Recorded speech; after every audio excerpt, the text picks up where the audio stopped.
Welcome to Brave with Lisa YouTube channel. My name is Lisa Bruton and my goal is to inspire you to live bravely in that unique rhythm of grace that God has designed just for you. On this channel, we are going to be hearing from amazing people from all different walks of life who are bravely walking in that unique rhythm of grace and calling that God has designed just for them. I know that as we hear their stories, we are going to learn a lot. We're going to find keys that are going to help us to also walk bravely in that unique rhythm of grace and that unique calling that God has just for you and for me. I'm so glad you're here. Welcome to Brave with Lisa. My name is Lisa Bruton, and today I have my really dear friend, Bec Scales. We have known each other since we were teenagers, and we have walked beside each other, sometimes quite distant because of where she lives, but we just love each other, and I just love Bec, and she has some amazing stories to share with us today, and I know we're going to learn a lot from her. So welcome, Bec. Thank you. It's so good to see you. It's so good to see you and nice to be here for sure. So Bec, can you share with everyone who's listening about who you are, what you love, and just what's going on in your world right now? All right. Well, I'm originally from Brisbane. So obviously I'm an Australian, and obviously I've known Lisa for a very long time. Grew up in Redcliffe, Australia, and spent most of my time there as a high school teacher. And love sports, but three brothers, amazing parents, really just had quite an amazing upbringing. Gave my heart to Jesus at the age of 6, and then during high school, really God was speaking, and then went into teaching, and then God called me to South Africa. And so in 2009, I moved to Cape Town after many trips to Africa.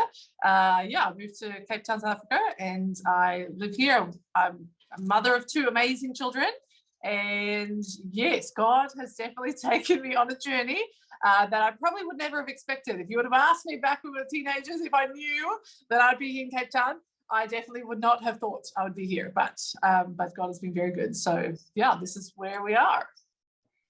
And there's actually quite a lot of layers to what you just said then. So You're a mum to 2 beautiful girls. I adore them. But there's a story behind how you became a mum. So I moved to Cape Town in 2009. I had done quite a few trips to Uganda while I was a high school teacher, and then we ended up building a house in memory of my mum, and our school went. So there was quite a bit of background to our involvement in Uganda. And on one of my trips to Uganda, I had asked. I took some leave from high school teaching. I went to Bible school in Colorado, in the US, and then did 3 months of backpacking East Africa. And while I was there in Uganda, there was an opportunity to come to Cape Town, and I met a pastor and moved to Cape Town to a church in Sea Point, Cape Town, which has been amazing. And so I moved here in 2009, and I was the youth pastor, then the children's pastor. And you know what? It was full. Life was very full and full on. And but I knew that God had called me here. It was very clear that God had called me here. And while I was a children's pastor, we had a situation whereby we had a phone call about twin baby girls who were in quite a tough situation. And I had a few friends staying with me at the time. And without going into all the detail, we went and visited the girls. And as little babies, I really just believe God spoke to me, and along with the friends that were staying here. And I remember holding the girls and saying to a friend of mine, well, we could just take them home. We have room. And, you don't realize the significance of what you say in the moment. But it was sort of by the next day, we had 2 baby girls with us in our home. And it was profound. It was quite an experience. And I think what started out as an immediate, they need intervention, it was from that moment that God started to really speak to me. And not too long later, afterwards, that God said, these are your babies. And I became a mother. And it was quite an amazing experience to realize that God had chosen them for me and me for them, and had entrusted me to be a parent. And I was single, still am single, and so that was definitely a bit of a wrestle with the Lord of saying, God, I'm single. I don't necessarily feel enough for them. And I just remember God saying, that's not really what I asked you. I was like, he put it on me that this is actually a gift for you, and it's going to be a gift for them too. And so, a few months later, people were wishing me Happy Mother's Day, and I was like, I am a mother. Not quite the 9 months of preparation, maybe that others might have, but it's been an amazing journey. So that was quite a few years ago. They're now 11, turning 12, and they're amazing. I just, everyone's biased about their own children, but I must say I'm very, very blessed. I agree. They are amazing. We've spent a few days with you here and there when you've been over to visit Australia, and my girls still talk about them.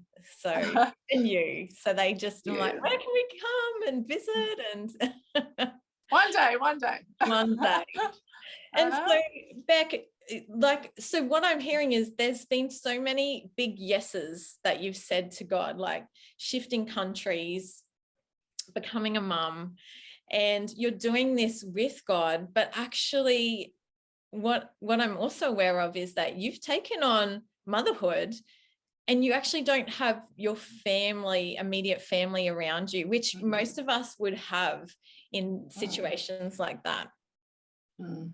Yeah, and I think that was definitely every step has been an act of faith, and I know that is the life of the believer of following Jesus, is that we walk by faith and not by sight. And so I think when God first said, okay, I want to move to Cape Town, I was like, whoa, that's, that was a lot at the time. My mum had passed away just a few years earlier. I just felt a responsibility to my family as well. And yet I knew that I needed to move to Cape Town. And so it was a huge, I guess, act of faith that it was a yes, to say yes back then in 2009. And I think there's been so many different situations where God will provide an opportunity, and he never forces it on us, right? Because he's a gracious Father. He's a kind God. And I've learned a lot about the kindness of God, that he will ask us a question, but it's on us to choose, what we're gonna do. And so my yes to come to South Africa, I don't think I realized the simplicity of that yes back then, the ramifications of what that yes was actually, the domino effect of that yes back then. I thought, yes, I'm being obedient. Yes, the Lord has led me. Yes, it's the right thing to do. And yet I didn't know that I had 2 girls on the other side of my yes, daughters that I didn't know of back then. And that was the grace of God too. He doesn't tell you the whole picture, right? I mean, if he told you the whole picture, we might well be a bit freaked out. But I think the graciousness of God was just, give us an opportunity and say, will you say yes to this? And so I said yes to come to South Africa. And then when my girls came home, it was an act of faith to trust God. And I said to him, God, you know what?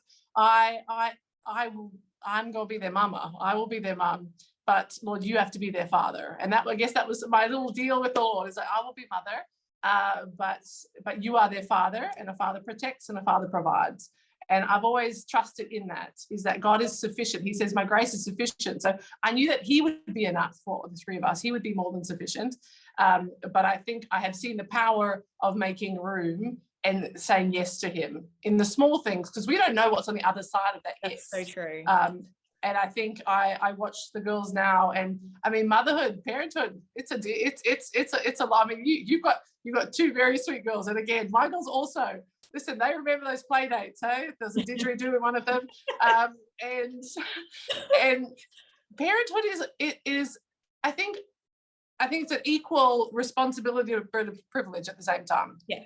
So I think I feel the weight of the responsibility, but I also daily feel, I guess, the weight of privilege that, wow, we actually get to do life and steward really the next generation. So I think, I don't think I always realized the power of my yes at the time, but I think hindsight is God's gift to us to look back and see the faithfulness of God and go, you know what, when you said yes back then, it mattered, because look at the fruit of what happens when you say yes. So I think that's the life of a Christian. Wherever we are, it's going to be always a challenge to say yes. And what do we do in those, in those moments?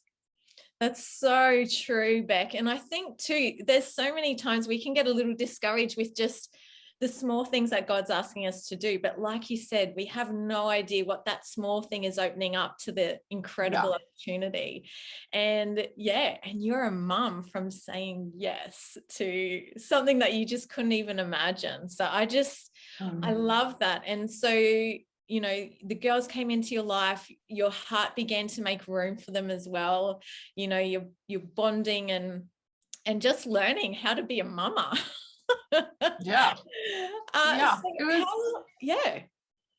I think that the joy of, I just feel like God's got a great sense of humor, right? Like I think he's, I think we see him as serious, and I mean, he is for sure, but at the same time, I think there's a sense of humor. And so I think when I brought the girls home, I was just, I'd watched my parents, my twin brothers. So I have younger twin brothers. I was 6.5 when they were born. So I watched my parents parent twins, which is a whole another thing. And I just felt, to be honest, in that first month, I just felt God made, like, I was born for this. Like, that's actually, as for all the seriousness of it, I just felt like, no, but God, you already, the conversations I had with my parents all those years ago, I'm like, oh, you prepared me back when I was 6.5 for the day when I would be parenting twins on my own.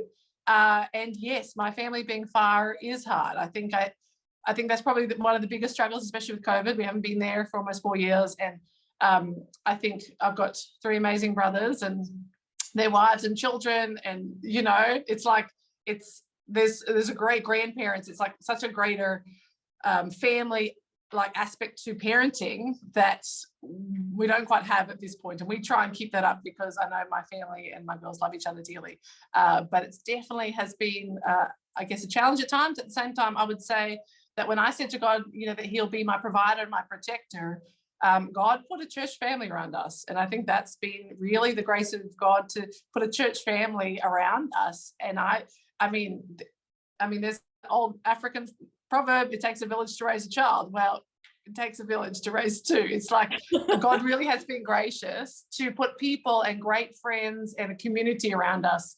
other dads, to speak life into. So I think, as much as there are challenges for sure, I don't think God entrusts us with challenges and then leaves us hanging and not able to fulfill those things. So I've definitely seen the kindness of God to surround us, I guess, at the same time. Yeah. I know you've seen like just practical miracles and big miracles in your walk with your girls. Mm-hmm. Can you share with us maybe some of those moments? Yeah, look, there's been so many. When you say yes to God, it doesn't mean it's going to be easy. It doesn't mean it's going to be easy. However, I think our yes sometimes unlocks the miraculous in a way that we wouldn't have experienced in normal, comfortable environments. And I remember a pastor came and spoke at our church a long time ago. He's like, the term between a rock and a hard place. We don't like being between a rock and a hard place, like hard pressed, between like the Egyptian army coming and the Red Sea in front of us, like being stuck in the middle. We don't like that feeling of like, wow, like I actually need the miraculous. Like no one likes that feeling because there's an army approaching and there's a wall of water in front of us. It's like we have nowhere to go. But it is actually in that moment that we pray prayers that we would never have prayed if we're off chilling in the promised lands, So I think I've often been like, why am I in these situations that require a miracle? And sometimes you can be frustrated, but at the same time, there's grace from the Lord. But I guess a key one probably, although there's many, is when the girls came home, when they were in the second year, they were going to be turning 2. And so my dad was like, it'd be really great if you could come to Australia. That would be really great. I'd become a parent and, my dad had actually flown over to meet them, but the rest of my family hadn't. So dad was like, it'd be great, if you could, bring them over. And so we went through the appropriate situations in order to do that. And it all seemed fine. Everyone else's yeses didn't quite come through. Everyone was like, yes, that's fine, until like 10 days before. And they were like, no, you cannot leave this country. And we were trying to go via the US to Australia. And basically the American embassy, they were like, no, but you need a court order. And without going into a lot of the detail, the way I, had the girls at the time, certain paperworks were, difficult. And, at the same time, I was like, we can't get a court order before we leave. And I literally walked into the High Court. So the High Court of South Africa is the highest court of the land. And I walked in and I just walked the halls and I'm like praying, like, God, I need a court order. And I literally was like, asking people, like, where do you get a court order? They're like, Bec, it doesn't work like that. I'm like, I know it doesn't work like that, but like, we need to travel, And I remember walking down the hall and I saw someone that looked vaguely familiar. They turned around, I chatted to her, and she just happened to work for the right person, worked for a judge, and miraculous, like really, it was definitely from the Lord. I had a court order within 4 days to travel with the girls. And I thought, this is amazing. I mean, it really was. She said to me, like, this is really not normal. I'm like, okay, so I raced back to the American embassy and gave it to them, because they give you a rejection letter, but what you need to bring in. So I brought the court order back and I'm like, there you go. That's what you asked for. And they're like, that's not good enough. I'm like, what? And we're leaving in like 7 days. And they said, no, you need another form of paperwork and regarding the girls, and which I understood. And so I went back to this lady and I was like, listen, they said, no, but this is what we need. We need this paperwork. And she said, Bec, I'm just going to tell you, that doesn't happen. It cannot happen. It takes 18 months for you to get that piece of paperwork. I said, I hear you. And I remember saying to her, I said, I get you, but I believe in miracles. So can you just go and ask? Can you just go and ask the question? If they say no, it's fine, but I just believe in miracles. And thankfully she's a believer too. And so she went and asked the question. Long story short, within 8 hours the next day, that whole process was done in 1 day. And she said to me, this has never happened in South Africa. I'm like, I know, but I just believe in miracles. And so I was like stoked. And I obviously am sending this to both embassies at the time, Australia and America. So I raced back. This is now 4 days before flight. Raced back to the American embassy and gave it to them. And they said, that's not good enough. I'm like, you have got to be kidding. You've got to be kidding. I'm like, I did. I just burst into tears and I said, but that's what you told me to do. And obviously they had some things going on. And eventually they actually gave me a final rejection letter. And they said, come back when you have full adoption. And I was heartbroken. And yet that opened the way for us to go to Australia. And so America did say no at the time. And so we couldn't go there. We changed our plans and we flew to Australia. And it was, looking back, you just think, okay, but God opened all these miraculous doors that should never have happened, actually. But he did it. And so we got to go to Australia just before they turned 2 and the whole family met the girls and vice versa. And I mean, I remember the play date with you. I mean, that was quite a few years ago back then, 2000, I think it was 2012. And so, I mean, that's just one of the many. I've had many others, and we did eventually get to go to America 7 years later in 2019. We kept applying, got rejected again. Anyway, long story short, we did get to the US 2 years ago and went again this year. But it's just, I have seen the hand of God go before, literally with minutes to spare. I'll keep you all day. With I know you could. That was a big one. That was just one for now. I know you have incredible stories. Now, Bec, I'm just going to shift gears here because I know you've actually said yes to another big thing that God's asked you, but it's something really quite different. Can you share a bit about that story?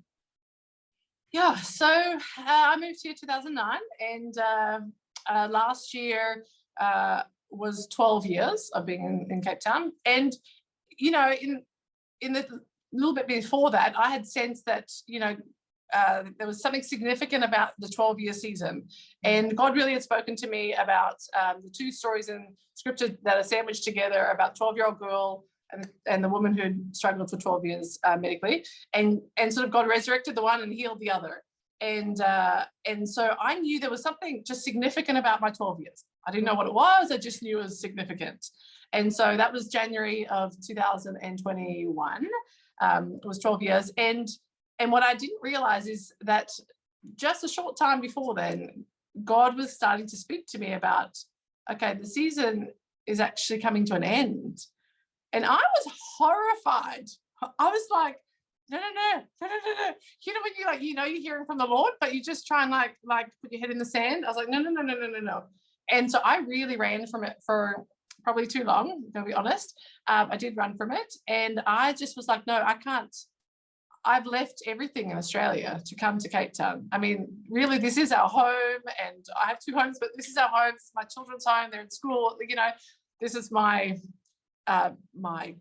calling. I'm not only working for a church, but also for a nonprofit, an amazing nonprofit, working with orphan and vulnerable children in Cape Town, in South Africa, Mozambique, Malawi, Zimbabwe. And so in every way, I really had my dream, doing what I love, being involved in ministry, working with children, and yet God was asking me to lay it down. And it just didn't make any sense to me because it was a good thing, You understand when God asks you to lay down a bad thing, you're like, okay, cool, but I know in some ways it was similar to the whole Abraham laying down of Isaac. Isaac was a good thing. He was the fulfillment of the promise, and yet God had asked him to lay it down. And so in the same way, God had said, I'm telling you, but the season is finished. You need to lay it down. And so I wrestled with it for very long. But I just remember then saying, okay, it was right on my 12 years, like within 2 days of the 12 years. It was the end of January last year. And I said, okay, God, like I believe I've heard from you, but I really need confirmation. And so I'm going to fast for the month of Feb, and I'm just going to seek you. And so I fasted, and, I was like, still believing that God was going to turn things around. But really, by the beginning of March, I just knew that I had to lay down everything. And that, I guess for me, especially being away from family, being on my own, I am obviously, this is my soul, I'm the sole provider, financially, as well as our community. And, and although friends and that community remains, it is still my role and calling and all those things all wrapped into one. And so I remember the day when I knew that I needed to resign, and I just knew that it didn't make any sense. And I said, okay, Lord, like, sure, okay, cool, yes, another yes. I will say yes. Cool, so when? Like end of the year, 6 months' time? He's like, now. I'm like, now? Like, why? It just didn't make any sense. I'm sort of like financially you working, quite, as the Lord provides month to month, so you just realize like that's quite a big decision. And yet I have learned over time that when God gives you something and he asks, especially when he's asking you to do something, that your yes needs to be immediate. I think, and I knew it was right. And so I literally, made the phone call, had the meetings, and it just didn't make sense to me, or probably other people as well. And yet the only thing I could rest upon was the fact that this is what the Lord has said. And I know people could abuse that. This is what the Lord has said. But for me, I just knew, like, this is what the Lord has said. And so I don't have anything else to say. There is no plan. And it was sort of toward the end of the meetings that was like, oh, so you're not going back to Australia? I'm like, no, there's no plan to go back to Australia. Is there another job? No, there is no plan B. And I had to sort of say it a few times, like, no, there is no plan B. Like, there's no other something opportunity that is there. I'm just saying yes to his command, and then trusting that he will open the door.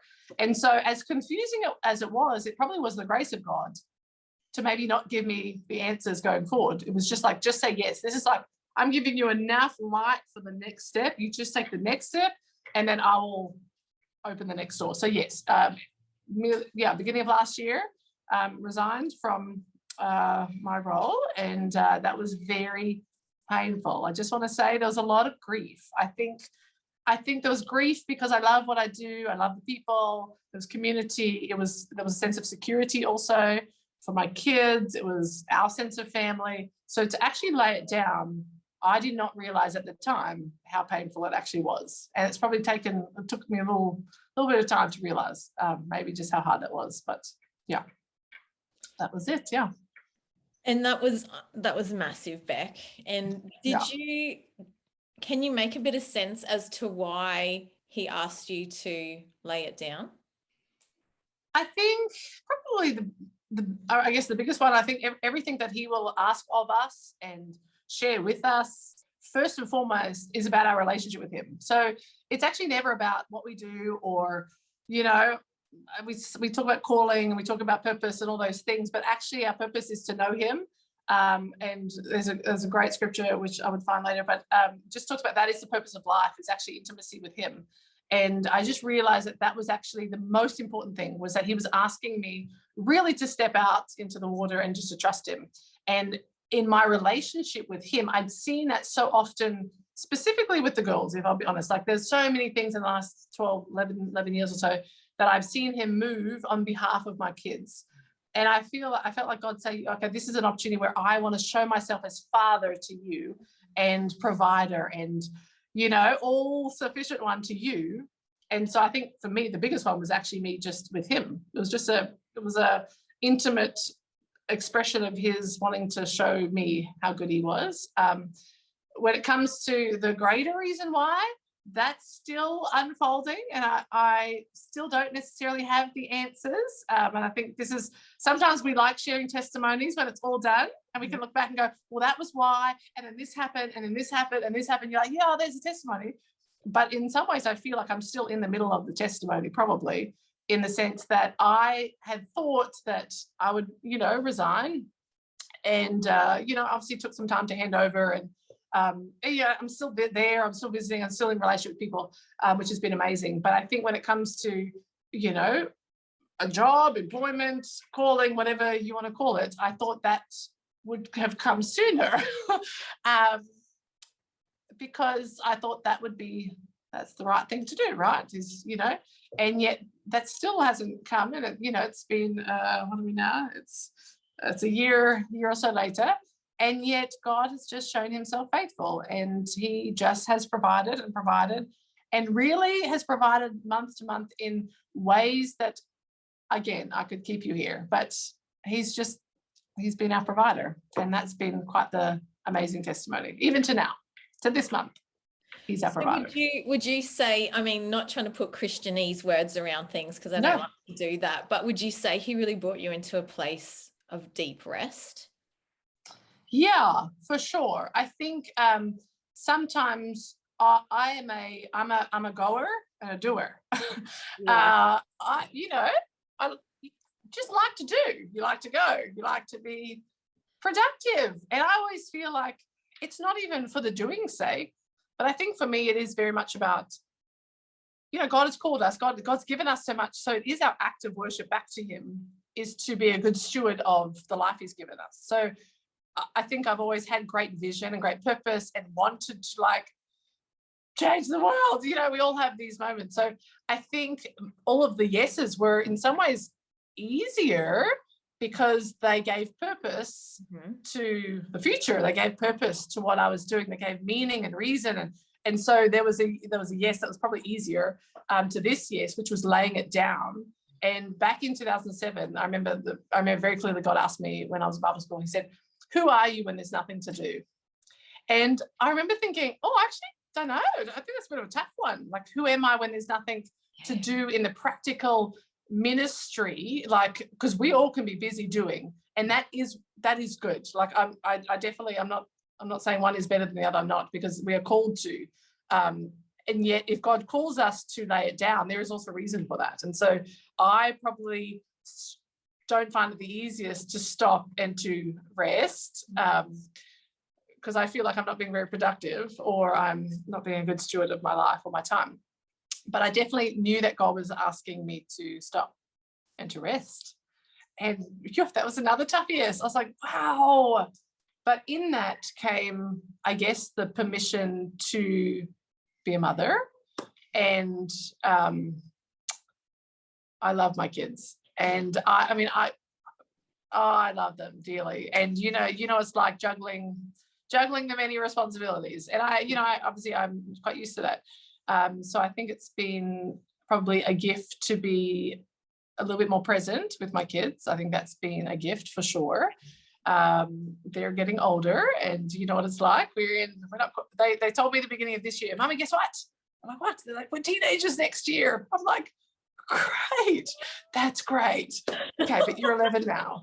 You're 11 now, so we'll just stay with 11 for now. But I think it's definitely a great joy for me. I mean, my mum, was home a lot with us, and I know the gift that is. And so I don't know really what the future holds. I literally don't know what next month holds, but I do know that for right now, I get to be present with my kids. And I think for me, I'm embracing that for however long it is. I don't know. Really don't know. It's quite interesting timing, this chat today, but I know that God knows what the future holds. Yeah, and I was intentional with wanting to interview you during your season rather than at the end, where you can go and here's a tidy bow at the end, because I think a lot of people are in the middle of their yeses and not quite knowing the purpose or why, but just having to trust him and stay in relationship with God. And I think we can all relate to that in some way. And it would be, I know that I've also met with many women over the years who God has actually said, and it's time to lay that down now. And that there's a grieving process in that, and how hard that journey is as well. So I just think you're extraordinary, Bec. I thank you that you shared some of your story about just becoming a mum, the power of yeses, and then your current yes. Yeah. Well, I think we all have that opportunity, right? He's asking all of us that opportunity and I think the first thing is our relationship with him. And I think for me, that's probably my greatest invitation. That's probably the greatest invitation right now, is when he says, come away with me. And I think that's sort of what I'm taking from this moment, is that he was giving me an invitation of, Bec, I want you to lay that down for sure. That's going to be hard. But in that, I want you to come away with me. And that's really, I guess, where I'm at. And I'm okay with that for now. And I'm trusting him that he will continue to lead, as he always has, with another yes coming up. Who knows when. And is that not the most tenderness part of the father, just going, that's great, Bec, all that you've done. But I'm more about you and having time with you. And he just enjoys that intimacy with us, and how that's actually what you said is the most important thing. Yeah, our absolutely. It's not, what we do with him. Yeah. And also, I think in the middle of our yeses, when we don't know what's going on, is what do we do when we don't know? And I think that's also the challenge, because I think that in this season there is a lot of shifting and transitionings, and there's so many things going on. And I think the challenge is I've definitely felt the challenge. I can definitely busy myself and fill the time with other things, And I think for all of us, it's like, actually, if God has made room, I feel like God say, Bec, I want you to make room. It's like when we make room for him and what he wants to do, I think there'll be a deeper sense of trust, I think, rest in him, so that even when he does open the next door, we will be different people for when, that next, door opens. So that's what I'm trusting in. So. Oh, Bec, I think there's so many layers of yumminess to what you've just shared today. So thank you for your time. Thank you so much. I just love you to pieces. Listen, this has been amazing. It's nice to see you. And you know what? I think the great thing is that when, even from afar, I mean, we're from Africa to Australia, and here we are, we get to share the goodness of God. And thank you. I love you dearly, and look forward to seeing you at some point in Australia. That'll be the next one. That'll be the next miracle, is when we all get to Australia. Yes. There'll be lots of hugs. Yes, for sure. Well, thank you, my friends. All right. Chat soon. Thanks for joining me on Brave with Lisa. I hope that it has inspired or impacted you in a small or large way.